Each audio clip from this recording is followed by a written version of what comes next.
Nigerian Monarch on his committee to meet Obasanjo, Shoyinka, others, and over Yoruba Nation agitations. The 28-member committee set up by the Oni of Ile-Ife, Obadeyeye Ogunwusi, will be meeting with ex-President Olusegun Obasanjo, Nobel laureate Professor Wole Soyinka, and other top leaders over the ongoing agitations in the southwest region.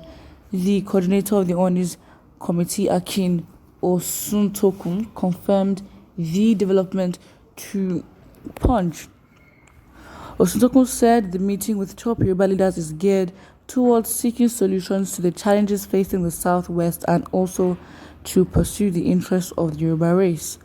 Osuntokun said those to be consulted are the high-ranking opinion leaders and traditional rulers, including Professor Wole Soyinka, former President Olusegun Obasanjo, Afenifere leader Ayo Adebanjo, Olowo of Owo, Awulaje Olubadan, son of Ogbomosho, Alake Ewi, Osemawe, and others. We will consult with them on the sustenance and promotion of the collective welfare of the Yoruba, especially against the backdrop of the present political crisis.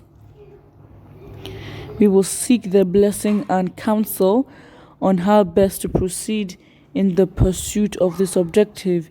He added that the meeting with the Oni would come within the next 2 weeks. Sahara reporters had on July 22nd reported that Oni announced the setting up a 28-member committee made up of prominent Southwest leaders to look into the issues of the region.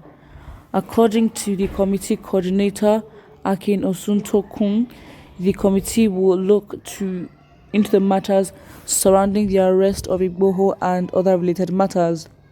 The Oni of Ife inaugurated the advisory council and called it the Oni Caucus. The inauguration ceremony had been scheduled over a month ago, and it is just an accident that it coincided with the reports of Sunday Igboho's arrest in Cotonou.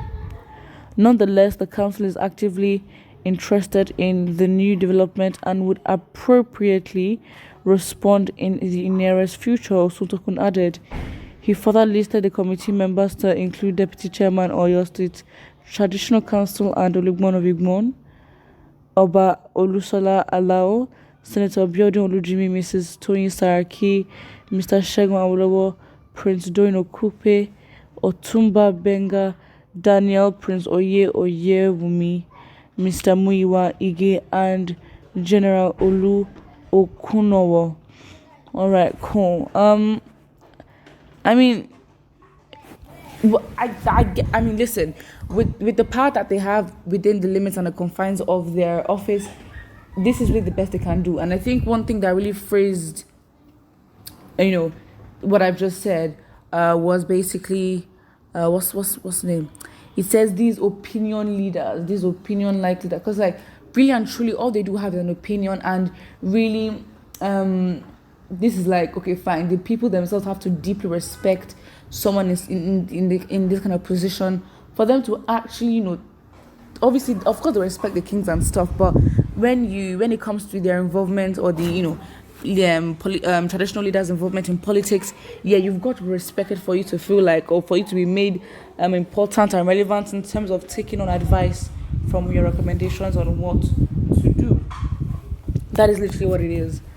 Let's get the comment section. Somebody here says, the same North that protested against Nigerian independence in 1954, shouting, "We don't want independence," rioted and killed many Igbos in Kano, is now saying Nigeria is unnegotiable. Wait. Huh? This is on Wikipedia. So in 1953, there was a Kano riot. The Kano riot of 1953 refers to the riot which broke out in the ancient city of Kano, located in northern Nigeria, in May 1953. The nature of the riot were clashes between northerners who were opposed to Nigeria's independence and southerners made up of many Yorubas and Igbos who supported immediate independence for Nigeria. The riot lasted for 4 days and claimed many lives of southerners and northerners, and many others were wounded. Wow!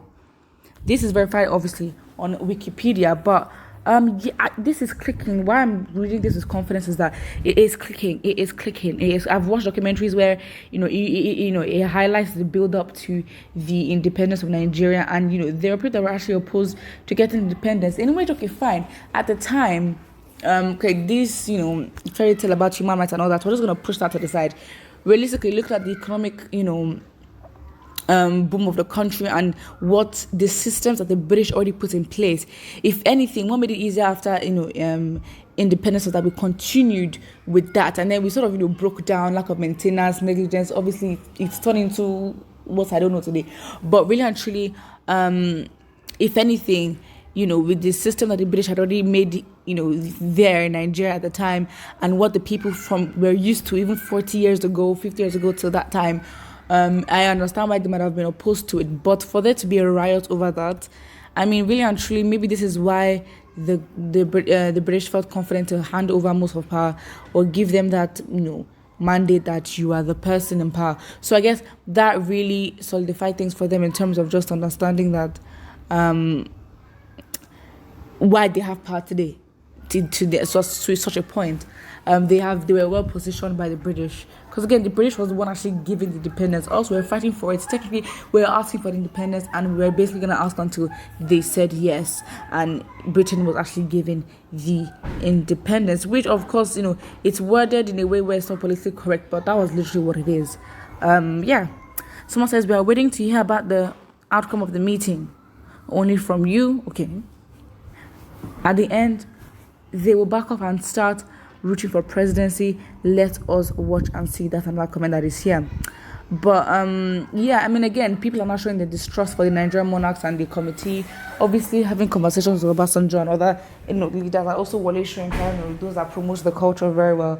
That's the most they can do. But then, really and truly, when it comes, as this person has said, the thing is, when it actually comes to proper elections, trying to be a middleman between your candidates and the people, of course then you'd find that they'd be the most useful, or they will make themselves useful in that moment. That is when they would maximize what what their office actually gives them in terms of power.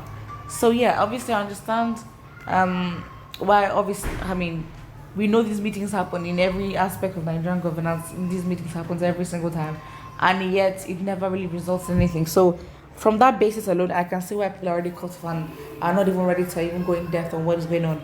Who are you thinking about it, and do not forget to like and subscribe.